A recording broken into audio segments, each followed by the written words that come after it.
Okay guys, எவ்வளோ கேவலமா ஒரு டெஸ்ட் மேட்ச் ஆட முடியுமோ அவ்வளோ கேவலமா டெஸ்ட் மேட்ச் விளையாண்டுருக்கோம். ஃபர்ஸ்ட் மேட்ச் வந்து கொல்கட்டால நடந்துச்சு. கிட்டத்தட்ட சோல்ட் அவுட் ஸ்டேடியமா தான் இருந்துச்சு. அவ்வளோ கூட்டம் வந்துச்சு. இந்தியா கேவலமா தோத்ததுக்கு அப்புறம் குவஹாத்தில கிட்டத்தட்ட 5th டேக்கு ஒரு 15 பேரோ என்னமோ தான் வந்திருப்பானுங்க. அந்த அளவு டெஸ்ட் மேட்ச் ஆயிருச்சு. அந்த அளவு ஆயிருச்சு. இதுக்கு எல்லாம் காரணம் யாரு தெரியுமா? ஹர்ஷித் ராணாவோட பொண்டாட்டி கௌதம் கம்பீர் தான். இன்னைக்கு அவர் ஒரு பிரஸ் கான்ஃபரன்ஸ், ஒரு போஸ்ட் மேட்ச் பிரஸ் கான்ஃபரன்ஸ் ஒன்று கொடுத்திருப்பாரு. மேட்சை பார்த்துட்டு ரேஜ் ஆகிறத விட அந்த ஆள் பேசுறத பார்த்து ரேஜ் ஆகிறது தான் அதிகமா இருந்துச்சு. அவ்வளோ கான்பிடண்டா டக்குன்னு விக்டிம் பிளேம் பண்ண ஆரம்பிச்சிட்டாரு. நான் எதெல்லாம் பண்ணியிருக்கேன் தெரியுமா, நான் இதெல்லாம் பண்ணியிருக்கேன் தெரியுமா, அப்படி இப்படின்னு புளித்தி பேச்சு வந்துருச்சு. நான் இருக்கும் போது தான் சாம்பியன்ஸ் டிராஃபி அடிச்சிங்க, நான் இருக்கும் போது தான் ஏசியா கப் அடிச்சிங்க, அப்படி இப்படின்னு. நான் தெளிவா ஒன்று சொல்றேன். T20ல நீங்க விளையாடுறீங்களா, நல்ல கோச், நீங்க யங்ஸ்டர்ஸ் வச்சு சூப்பரா விளையாடுறீங்க. ஏன்னா உங்களுக்கு அதானே வேணும், யங்ஸ்டர்ஸ் வச்சு ஆடுறது தானே உங்களுக்கு வேணும். எல்லாரும் வந்துட்டு ஜி பாஸ் அப்படின்னு கூப்பிடுறது உங்களுக்கு பிடிச்சிருக்கு. கரெக்டா எல்லாரும் உங்க காலை பிடிச்சி ஐயோ கௌதம் கம்பீர் த லெஜெண்ட் அப்படின்னு பேசுறது பிடிச்சிருக்கு. சீனியர் பிளேயர்ஸ் அப்படி பேச மாட்டானுங்க. அதனால உங்களுக்கு காண்டா இருக்குது. ஓடிஐல வந்துட்டு நீங்க வந்து ஒன்றும் பண்ணல, அதையும் நான் சொல்லிடுறேன். சாம்பியன்ஸ் டிராஃபி துபாயில போய் அடிக்கிறதுக்கு ரோஹித் சர்மா ஒரு 8 பேரை வச்சு கூட அங்க போய் அடிச்சிருப்பான். சரியா? அதுக்கு கௌதம் கம்பீர் மாதிரி ஒரு கோச் இருந்துதான் வந்துட்டு ஜெயிக்கணும்னு இல்லை. கோச்சே இல்லாம ட்ரைனிங்கே இல்லாம கூட துபாயில போயிட்டு அந்த சாம்பியன்ஸ் டிராஃபி ஈஸியா ரோஹித் சர்மா அண்ட் கோ வந்துட்டு அடிச்சிருப்பாங்க. அதை நான் சொல்றேன். டெஸ்ட் கிரிக்கெட்டை மண்ணா ஆக்கிட்டீங்க. நியூசிலாண்டோட ஒயிட் வாஷ் ஆச்சு ஹோம்ல வச்சு. சவுத் ஆப்பிரிக்கா ஒயிட் வாஷ் பண்ணிட்டானுங்க ஹோம்ல வச்சு. இது எவ்வளவு பெரிய அசிங்கம். நம்மளாம் தோக்கவே இல்லை. 25 வருஷம் கழிச்சு தோத்துருக்கோம் இப்படி கேவலமா. பவுமா வந்து அடிச்சு நவுத்திட்டு போயிட்டான். பும்ரா வந்துட்டு என்ன கமாண்ட பவுமாவை பார்த்து அடிச்சான்னு தெரியல. நான் ஒரு நியூஸ் கேள்விப்பட்டேன். என்னன்னா, பும்ரா வந்துட்டு ஏதோ பவுமாவுடைய அப்பியரன்ஸை பார்த்து ஏதோ கிண்டல் அடிச்சிருக்கான் அப்படின்ற மாதிரி ஒரு இது கேள்விப்பட்டேன். அதுக்கு சேர்த்து வச்சு சப்புன்னு 2 மேட்ச் அடியை கொடுத்துட்டான். பும்ராவும் ஒழுங்கா விக்கெட் எடுக்கல. சொல்ல போனா பும்ரா மாயெல்லாம் போட்டு ஒண்ணு விக்கெட்லாம் எடுக்கல. அவனுங்க ஓன் பண்ணிட்டானுங்க. நம்மளை அப்படியே ஹம்பிள் பண்ணிட்டானுங்க. ஃபர்ஸ்ட் பேட்டிங் ஆடுறாடா இது. நான் ஃபர்ஸ்ட் மேட்ச் ரிவ்யூ அப்பவே நான் சொன்னேன். கரெக்டா guys? Washington Sundar first match கொல்கட்டால நல்லா தான் விளையாண்டான். 1 டவுன் வந்து விளையாடுறது எல்லாம் ஓகே தான். ஆனா வாஷிங்டன் சுந்தர் மாதிரி பேட்ஸ்மேன் வந்து 1 டவுன் வந்து விளையாடுறதே ஒரு எப்படி சொல்றது, ஒரு நல்ல ஸ்பாட் இல்ல அப்படின்னு தான் தோணுது. ஏன்னா புஜாரா மாதிரி ஒரு லெஜெண்டரி பிளேயர் இருந்த இடத்துல வாஷிங்டன் சுந்தர் மாதிரி ஒரு பேட்ஸ்மேன் ஆடும்போது, புஜாரா எப்ப போனானோ, புஜாரா போனதுல இருந்தே இந்த பிரச்சனை இருக்கு. எப்ப புஜாரா கால் எடுத்து வெளியே வச்சாரோ அதுல இருந்து இந்த நம்பர் 3 ஸ்பாட்ல வந்துட்டு ஒரு பெரிய ப்ராப்ளம் இருக்கிறத நம்மளால வந்துட்டு கிளீனா பார்க்க முடியுது. போன மேட்ச் என்னன்னா 1 டவுன் ஆடிட்டு இருந்தான் வாஷிங்டன் சுந்தர். இந்த மேட்ச் என்னன்னா 8வது 7வது வந்து ஆடிட்டு இருக்கான். முதல்ல கௌதம் கம்பீர் வந்துட்டு தெளிவா சொல்லணும், இதுதான் உன் ஸ்பாட், இது உன் ஸ்பாட் இல்ல அப்படின்னு. என்ன ரீசனுக்காக எல்லாரையும் மாத்தி இறக்கி விடுறீங்க எனக்கு புரியல. சரி, நான் வந்துட்டு அக்சர் பட்டேல வந்து வெளியே தூக்கி வச்சாங்க. அக்சர் பட்டேல வெளியே தூக்கி வச்சுட்டு அது வந்துட்டு கஷ்டம் தான். அக்சர் பட்டேல வெளியே தூக்கி வச்சுட்டு நிதிஷ்குமார் ரெட்டி உள்ள கொண்டு வந்தாங்க. பாக்குறதுக்கு எப்படி இருந்துச்சுன்னா, சரி ஓகே, ஒருவேளை டூ மச் ஸ்பின்னா இருக்குது, ரொம்ப ஸ்பின் கொண்டு போற மாதிரி எனக்கு தோணுச்சு. ஒருவேளை அதனால நிதிஷ்குமார் ரெட்டியை உள்ள கொண்டு வந்தீங்கன்னு பார்த்தீங்கன்னா, அவன் ஒண்ணுமே புடுங்கல. அவன் பேட்டிங்கும் ஒண்ணு புடுங்கல, பவுலிங்கும் ஒண்ணு புடுங்கல. நிதிஷ்குமார் ரெட்டியோட பெஸ்ட் சீசன்னா 2024 தான். அந்த ஐபிஎல்ல சூப்பரா விளையாண்டான். அந்த ஹீட்டோட ஆஸ்திரேலியால வந்தா அந்த செஞ்சுரி எப்ப போட்டானோ அதோட ஒளிஞ்சிச்சான். பேரு புகழ் வந்துச்சு. அதோட நிதிஷ்குமார் ரெட்டி காணாம போயிட்டான். இன்னொருத்தர் த்ருவ் ஜுரேல். எல்லாரும் போட்டு தூக்குறானுங்க இந்தியன்ஸ். ஷார்ட் பிச் பாலா போட்டுட்டு நம்ம இந்தியன்ஸ் ஒருத்தன் போட்டான்னு சொல்லுங்க பார்ப்போம். ஷார்ட் பிச் இந்த பவுன்சர் எவனாவது, இந்த சிராஜ் இருந்தா பும்ரா இருந்தான், 2 பேர்ல எவனாவது ஒருத்தன் தலைக்கு மேல இந்த நெஞ்சுக்கு மேல எவனாவது ஒருத்தன் போடுறானான்னு பாருங்க. ஒரு பையன் போட மாட்டேங்க. எல்லாம் வந்துட்டு எப்படி தெரியுமா இருக்காங்க, நான் ஸ்டெம்பு பக்கம் போட்டேன்னா நான் போகும், ஸ்டெம்ப்ல போட்டா அவன் அடி வாங்குவான். இதே மென்டாலிட்டியில போடுறானுங்க. பால்ல சூனிய வச்சானுங்களா, எதுல சூனிய வச்சானுங்க தெரியல. அவனுங்க போட்டா அப்படிட்டான் ஆகுது. ஹார்மர் போடுறான்டா. KL ராகுலுக்கு பால் இப்படி போகுது. இது KL ராகுலே வந்துட்டு ஆடுறது எப்படி இருக்குன்னா, ஏதோ ஒரு ஷீல்டுக்குள்ள இருந்து ஆடுற மாதிரி எனக்கு தெரியுது. ஏதோ பயந்து ரொம்ப பார்த்து நம்ம இடம் இருக்குமா இல்லையா அப்படின்ற ஒரு ஃபியர்ல ஆடுற மாதிரி எனக்கு தோணுது. எல்லா பிளேயரும் எப்ப இந்த கௌதம் கம்பீர்னு ஒரு ஆள் வந்தானோ அப்ப இருந்துட்டு தான் இடத்துக்கு ஒரு வேட்டு வைக்க போறான் அப்படின்ற ஒரு பயத்திலே ஆடுற மாதிரி இருக்குது. என்ன மென்டாலிட்டியில கௌதம் கம்பீர் இருக்கிறாருன்னு தெரியல. ஒண்ணு எனக்கு நல்லா தெரியுது, இந்த ஆளுக்கு சரியான ஈகோ இருக்குது. வெறி பிடிச்சு போய் அலைகிறாரு. இருந்தா நான் தான் அப்படின்ற மாதிரி. எனக்கு கீழே யங் பாய்ஸ் இருந்தா எல்லாரும் மதிப்பாங்க. ப்ரோ அப்படின்னு சொல்றது வந்துட்டு அவருக்கு பிடிச்சிருக்குன்னு நினைக்கிறேன். எனக்கு அவ்வளவுதான் தெரியுது. சீனியர் பிளேயர்ஸ் தான் சீனியர் பிளேயர்ஸ் வந்துட்டு அவ்வளவு கண்டுக்கிட மாட்டாங்க. அதுதான் உண்மை. நம்ம பேட்டிங் பாத்தீங்கன்னா ப்ராப்பரான ஒரு பேட்ஸ்மேன் அப்படின்ற இருந்த மாதிரி இல்லை. எல்லாருமே ஆல்ரவுண்டர் அப்படின்ற மாதிரி இருக்கு. இவரு ஒரு இதுல சொல்லியிருப்பாரு கம்பீர் வந்துட்டு, அதாவது எங்க டீம்ல வந்துட்டு எல்லாருமே 11 பேரும் ஆல்ரவுண்டர், 11 பேரும் பேட்டிங் பிடிக்கணும், 11 பேரும் பவுலிங் போடணும் அப்படின்னு சொல்லி எல்லாம் நம்ம பார்த்திருப்போம். அதெல்லாம் T20ல போய் பண்ணுங்கய்யா. நீங்க டெஸ்ட்ல வந்துட்டு ஏன் அப்படிலாம் பண்ணிட்டு இருக்கீங்க? முதல்ல இது என்ன டெஸ்ட் டீம்னே எனக்கு தெரியல பார்க்கும் போது. முன்னாடி நம்ம வந்துட்டு அப்படியே படிக்கலாம் டெஸ்ட் டீம், அப்படியே வரிசையா படிச்சுக்கிட்டே இருக்கலாம். முரளி விஜய், ஷிகர் தவான், புஜாரா, விராட் கோலி, ரஹானே, விஹாரி, இந்த மாதிரி நம்ம படிக்கலாம் அப்படியே லிஸ்ட் எல்லாம். இப்ப என்ன யாரு எவன் எந்த ரோல்ல இருக்கிறான், T20 நினப்பிலேயே வந்து இந்த ஆள் வந்து எல்லாத்தையும் குழப்பி விடுற மாதிரி இருக்கு எனக்கு பார்க்கும் போது. T20ல வந்துட்டு மாத்தி ஆர்டரை இறக்கி விடலாம், ஏன்னா அது வெறும் 20 ஓவர் தான், வந்துட்டு சுத்ததான் போறான் அவன். ஆக்சுவலா எனக்கு இந்தியன் டீம் பார்க்கும்போது ஒரு IPL டீமா இருக்கு. இந்த இம்பாக்ட் பிளேயர் எல்லாம் போட்டு கொச்சன்னு இருக்கும் தெரியுமா, அந்த ஸ்கோர் கார்டை பார்க்கும் போதே கொச்சன்னு இருக்கும், ரன்னை மட்டும் தான் பார்க்க முடியும், அந்த மாதிரி இருக்குது பாக்குறதுக்கு. அவ்வளவு மட்டமா ஆடுறானுங்க இவனுங்க. டெஸ்ட் மேட்சை பார்க்க முடியல. நான் வந்து அந்த ஆஷஸ் வந்து 2 நாள் பார்த்தது அவ்வளவு ஜாலியா இருந்து. ஐயோ ஆஷஸ் வந்துட்டு என்னதான் வந்துட்டு 2 நாள்ல முடிஞ்சாலும் ஜாலியா பார்த்த மாதிரி இருந்துச்சு. நான் ஆக்சுவலா ஃபீல் பண்ற ரேஞ்சுக்கு வந்துட்டேன், ஒரு ஆஷஸ் ஒரு 5 நாள் இருந்தா அதையாவது பார்த்துருப்பேன் இந்த கர்மத்தை பாக்குறதுக்கு அப்படின்ற மாதிரி இருந்துச்சு. ஃபர்ஸ்ட் சவுத் ஆப்பிரிக்கன் பிளேயர்ஸ்க்கு எல்லாம் கங்க்ராச்சுலேட் பண்ணணும். ஃபர்ஸ்ட் தெம்பா பவுமா கேப்டனா இருந்து வந்து எங்க இடத்துல அடிச்சிங்க பாத்தீங்களா, நிம்மதியா இருந்துச்சு. இந்த டீமை செருப்பால் அடிச்சதுக்கு கொஞ்சம் நிம்மதியா இருந்து. இப்பவாது இந்த ஆளுக்கு புத்தி வருதா என்னன்னு தெரியல. இந்த ஆளுக்கு புத்தியே வராது, இந்த ஆளு ஈகோ. இந்த ஆளு டீமை ஒரு வழி பண்ணிட்டு தான் போவாரு ரெட் பால் கிரிக்கெட்டை. நல்லா விளையாண்டாங்க. அதாவது முக்கியமா அந்த யான்சன் வந்துட்டு இந்த லாஸ்ட் கேட்ச் பிடிப்பான் பாத்தீங்களா, சிராஜ் கேட்ச, ஒரு சீரீஸை வின் பண்றதுக்கான ஒரு மன நிம்மதி கொடுத்த மாதிரி இருந்துச்சு. சரியான கேட்ச், அதெல்லாம் சூப்பரா பிடிச்சு முடிச்சான். மார்க்கா யான்சனா இருந்தாலும் சரி, முத்துசாமி கோட்டையா இருந்தாலும் சரி, முத்துசாமி வந்தாரப்பா அன்எக்ஸ்பெக்டட், நின்னுட்டாரு தலைவர்லாம், அப்படியே நின்று சூப்பரா டெஸ்ட் மேட்ச் ஆடி காமிக்கிறான் இந்தியன் பேட்ஸ்மேனுக்குலாம். KL ராகுல், ஜெயஸ்வால் எல்லாருக்கும், தம்பி இப்படிதான்ப்பா டெஸ்ட் கிரிக்கெட் விளையாடணும் அப்படின்னு ஒருத்தர் காமிச்சிட்டு இருக்காரு அங்கிறது. இன்னொரு சைடு என்ன, மார்க்கோ யான்சன் அடிக்கிறான் 7 6 வச்சு போடுறான் அவனுக்கு. இந்தப்பா பாலை பிடி லட்டா போடுறேன் பாரு, உனக்கு டர்ஃப்ல பால் போடுவாங்க தெரியுமா, போடுறானுங்க 7 6 அடி மாப்பிள்ள நீ என்றான். அவன் வச்சு இழுக்கிறான். பேஸ் பால் அடிப்பானுங்க தெரியுமா, பேஸ்பால் அடிப்பான் பாத்திருக்கீங்களா, பேஸ்பால்ஸ் எல்லாம் அடிப்பாங்க பாத்திருக்கீங்க, வச்சு அவ்வளவுதான் பார்க்கவே மாட்டான் யான்சன்லாம். வச்சு அதான் அடிச்சு சாவடிக்கிறான் பிளேயர் எல்லாரையும், ஒவ்வொருத்தனா வச்சு புட்டு வைக்கிறான். அது இது போக ஹார்மர் உண்மையிலே ஹார்ம் பண்ணிட்டான்டா, வச்சு நசுக்கி எடுத்துட்டான் எல்லா பேட்ஸ்மேனையும். 17 விக்கெட் எடுத்துட்டான். மேன் ஆஃப் த சீரீஸ் அவன் தான், பிளேயர் ஆஃப் த சீரீஸ் அவன் தான். திணறானுங்க அவன் போட்டாலே, எல்லாம் பயப்படுறானுங்க. இன்னொரு சைடு என்ன, மார்க்ரம் பறக்கிறான் கேட்ச் பிடிக்க சொன்னா, ஸ்லிப்லையும் சரி கல்லி இல்லாட்டியும் பறக்கிறான் அங்க இருந்து போய், அப்படி பிடிக்கிறானுங்க வெறித்தனமா. நம்மளால சும்மா, நான் த்ருவ் ஜுரேல் கடைசியா ஒரு உருப்படியான நாக் ஆடி என்னைக்கு நீங்க பாத்திருக்கீங்க, 2024ல எப்ப ஆடினான்னா அந்த இங்கிலாண்டோட ஒரு சீரீஸ் வந்துச்சு, நம்ம ஹோம்ல நடக்கும், அதுல ஒரு 91 95 என்னமோ அடிப்பான். அந்த சீரீஸ்ல மட்டும் தான் உருப்படியா விளாண்டான்னு நினைக்கிறேன், வேற எதுலையுமே உருப்படியா விளாடல. நிதிஷ்குமார் ரெட்டி தண்டமா தான் இந்தியன் டீம்ல எல்லா ஃபார்மேட்லயும் நிதிஷ்குமார் ரெட்டி தண்டமா தான் அலைஞ்சிட்டு இருக்கான். த்ருவ் ஜுரேல் எதுக்கு டீம்ல இருக்கான்னு தெரியல. சர்ஃப்ராஸ் கான் ஒருத்தன் இருந்தான், அவன் வந்துட்டு அந்த நியூசிலாந்து சீரீஸ் சூப்பரா விளையாண்டா, அதுக்கப்புறம் என்ன ஆச்சுன்னு தெரியல. நான் ருத்ராஜ் ஜெய்க்வாரை எப்பவுமே நான் சொல்லுவேன், நான் ODIல போட மாட்டேன், T20ல போட மாட்டேன். அப்கோர்ஸ் T20ன்னு வந்துன்னா என்ன கேட்டீங்கன்னா ஓப்பனிங் வந்துட்டு அபிஷேக் சர்மா ஜெய்க்வாரை தான் நான் போடுவேன். ஜெய்க்வாரா இது SSB ஜெயஸ்வாலை தான் நான் போடுவேன். இதுதான் என்னோடையது. ஏன்னா சில சமயம் ருத்ராஜ் ஜெய்க்வார் வந்து ஸ்லோவா ஸ்டார்ட் பண்ணுவான், செட் ஆகாது அப்படின்னு. ODIல ஏன் ருத்ராஜ் எடுக்க முடியாதுன்னா, அப்கோர்ஸ் ODIல ஆள் இருக்குது, அவன் இடத்துக்கு வந்துட்டு வேட் இருக்குது, நிறைய பேர் இருக்காங்க, விராட் கோலி, ரோஹித் சர்மா இந்த மாதிரி இருக்காங்க. அப்படியே இருந்தாலும் இப்ப சுமன் கில் இல்லாத காரணத்தினால ஜெயஸ்வால் தான் அந்த இடத்த ஃபில்அப் பண்ணணுமே தவிர நான் வந்து ருத்ராஜ போடணும்னு நினைக்க மாட்டேன். ஜெயஸ்வால் தான் டிசர்வ்டு. ODIல அந்த ரோஹித் சர்மாவோட ஓப்பனிங் இறங்குறதுக்கு அவன் தான் டிசர்வ்டு. ஆனா டெஸ்ட்ல நான் வந்து ருத்ராஜ கண்டிப்பா கொண்டு வருவேன். ஏன்னா அவனால நல்லா வந்து இந்த நல்ல ஷார்ட்ஸ் ஆட முடியும். அவன் T20லே வந்துட்டு லைட்டா அந்த டெஸ்ட் பிளேயர் வைபை எனக்கு கொடுத்துக்கிட்டே இருப்பான் ருத்ராஜ் ஜெய்க்வார் வந்துட்டு. சோ அதனால எனக்கு தெரிஞ்சு ருத்ராஜ் வந்துட்டு ஒரு நல்ல பேட்ஸ்மேனா இருப்பான் அந்த டெஸ்ட் கண்டிஷன்ஸ்க்கு அப்படின்னு தோணுது. இந்த இந்த கௌதம் கம்பீர் மண்டைக்கு ஏறாதா அப்படின்னு எனக்கு புரியல. ஏன் இவ்வளவு பெரிய ஒரு தற்பெருமை பிடிச்ச அலைஞ்சிட்டு இருக்காருன்னு தெரியல. இந்த ஆள்ல வந்துட்டு ஏசியா கப் அடிச்சாலும் சரி, அதாவது ஒரு டிராஃபி ஜெயிச்சிங்கன்னா அந்த டீம்மேட்ஸே வந்துட்டு அந்த டிராஃபியை கொண்டு வந்து உங்கள்ட்ட தரணும், இந்தாங்க தலை அப்படின்ற மாதிரி. அந்த அளவு நீங்க எதுவும் பண்ணல. நீங்க எவெல்லாம் டீமுக்குள்ள விட்டு கேப்டன் ஆகி முதுக தட்டி விட்டீங்களோ அவன் மட்டும் தான் உங்கள்ட்ட வந்து பேசுவான்.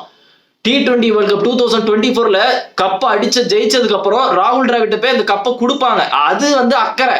ராகுல் டிராவிட் அதை கத்தி செலிப்ரேட் பண்ணுவாரு. அந்த அக்ரஷன்லாம் அப்படி வெளியே விட்டு செலிப்ரேட் பண்றது பார்க்க நல்லா இருக்கும். ஆனா உங்களை எவனுமே அப்படிலாம் பண்ண மாட்டான். ஏன்னா எல்லாருக்கும் தெரியும் உங்களோட ஒர்த் என்ன, எதுக்கு உள்ள வந்திருக்கீங்க அப்படின்னு. ஏன்னா எத்தனை வாட்டி தாண்டா தோப்போம், ரெண்டு டீமை தான் அடிச்சிருக்கோம் நம்ம சொல்ல போனா. இந்த ஆள் வந்ததுக்கு அப்புறம் ஓடியிலேயே நம்ம ஸ்ரீலங்காவோட போய் தோத்தோம், ஞாபகம் இருக்கா எல்லாருக்கும்?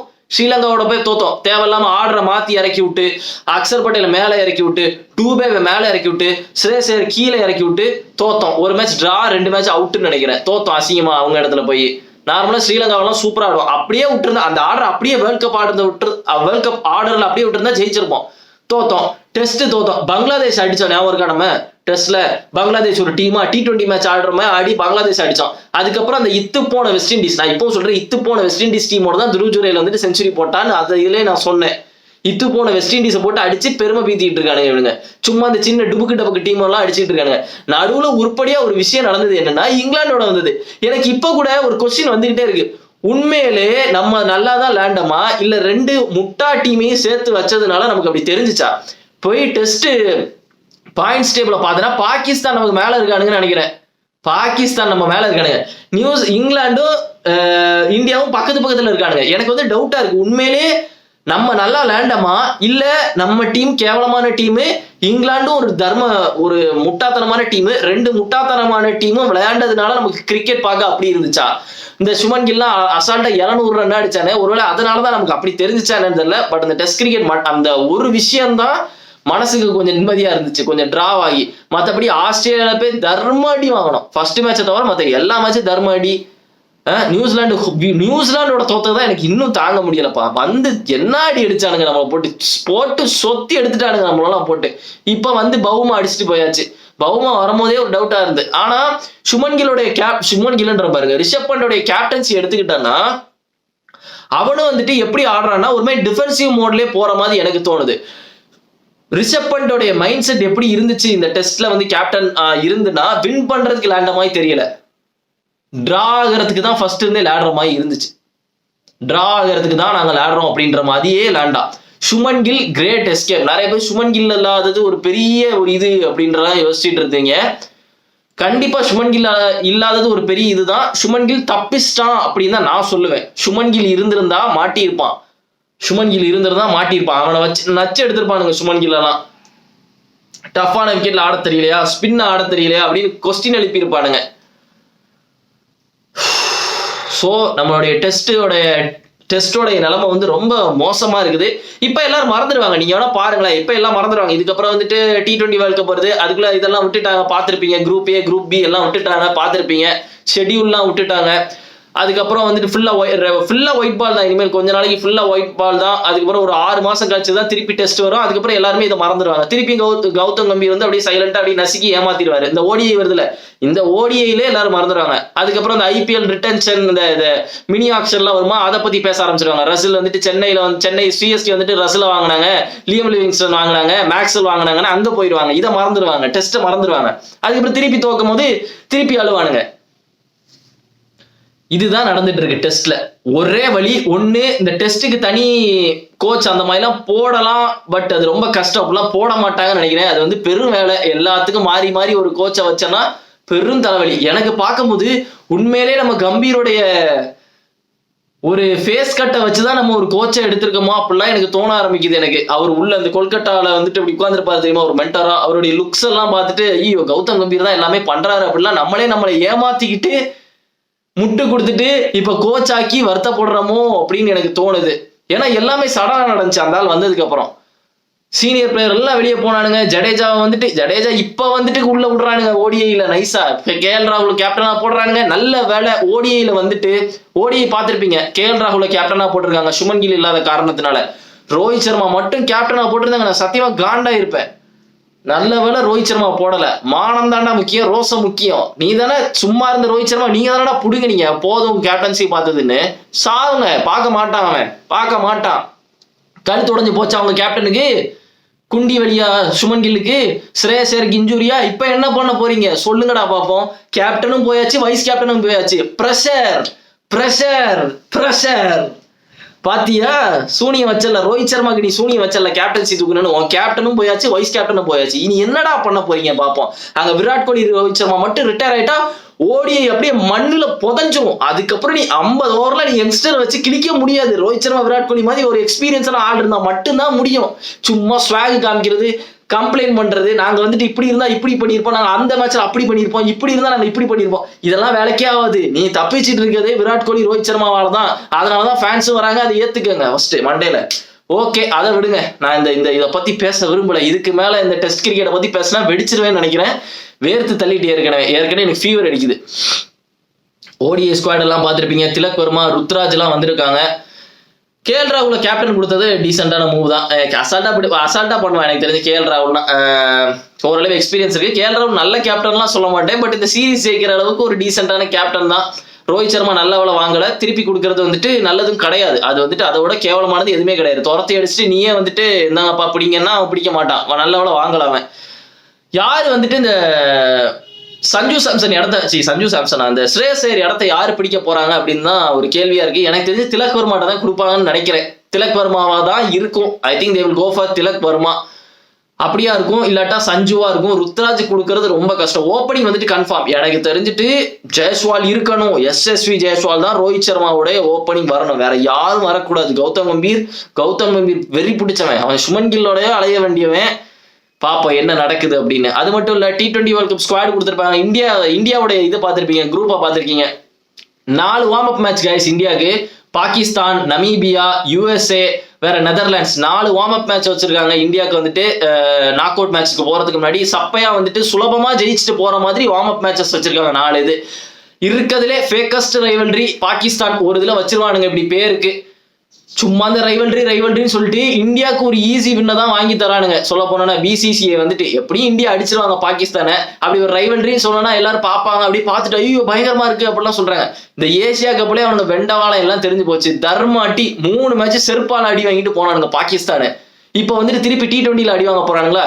இது இந்த T20 வேர்ல்ட் கப்ல ஒரே ஒரு மேட்டர் நடந்தா சுவாரஸ்யமா இருக்கும். பாகிஸ்தான் ஒருவேளை இந்தியாவை தோக்கடிச்சுன்னு வச்சுக்கோங்களேன், அதுதான் ஹைப்பா இருக்க போகுது. இந்தியா பாகிஸ்தானை தோக்கடிக்கிறது புதுசு இல்லை. அது வந்துட்டு இதுதான் தெரிஞ்ச விஷயமே அப்படின்ற மாதிரி ஆயிரும். பாகிஸ்தான் இந்தியாவை தோக்கடிச்சாதான் அது ஒரு பெரிய ஒரு பேச்சா அடிபடும். பாப்போம் என்ன நடக்க போகுது அப்படின்னு. மீதி 3 மேட்ச் என்ன டீம் இது? நமீபியா எல்லாம் காணாம போனது. 2007 வேர்ல்ட் கப்ல காணாம போன டீம் திடீர்னு வருது. நெதர்லாண்ட்ஸ் ஓகே, வேற என்னது USA கூட இப்போ கொஞ்சம் நல்லா ஆடுற மாதிரி இருக்குது எனக்கு பார்க்கும் போது. USAவும் சரி நெதர்லாண்டு ஒரு டீசென்டானதான் தெரியுது. பட் என்ன பொறுத்தவரை இந்தியா இருக்கிற ஒரு லீகுக்கு வந்துட்டு இதெல்லாம் வந்துட்டு ஒரு வார்ம் அப் மேட்ச் மாதிரி எனக்கு தெரியுது. குரூப் டி தான் அடிச்சுக்கிடுவானுங்க. சவுத் ஆப்பிரிக்கா, நியூசிலாந்து, ஆப்கானிஸ்தான் அடி பந்தடுவானுங்க. 4 பேர் உட்காந்துட்டு மாறி பொழந்துக்கிடுவானுங்க. அந்த மாதிரி ஒரு குரூப்பு. ஸோ ஸ்ரீலங்காவின் இந்தியா ஹோஸ்ட் பண்றானுங்க. பாகிஸ்தான் மேட்ச் எல்லாம் ஸ்ரீலங்கா தான். சென்னையில மேட்ச் இருக்குது. நான் கூட சென்னையில மேட்ச் இருக்குன்னு இந்தியா மேட்ச் இருக்கு அப்படின்னு நினைச்சிட்டேன். இல்ல நியூசிலாண்டோட மேட்சஸ் தான் இருக்குது. நியூசிலாந்து, இந்த ஆப்கானிஸ்தான் மேட்ச் அந்த மாதிரி மேட்ச் தான் வச்சிருக்கானுங்க.